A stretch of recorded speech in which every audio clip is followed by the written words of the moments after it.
Difference between was and had been. Was and had been are both used to describe past situations, but they serve different purposes and belong to different tenses. Was is used in the simple past tense to describe a completed action or a state at a specific moment in the past. For example, she was at the market yesterday. This tells us where she was at one particular time.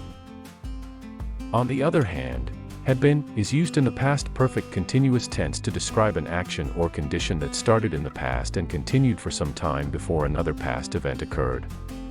For example, she had been working for 3 hours before the break.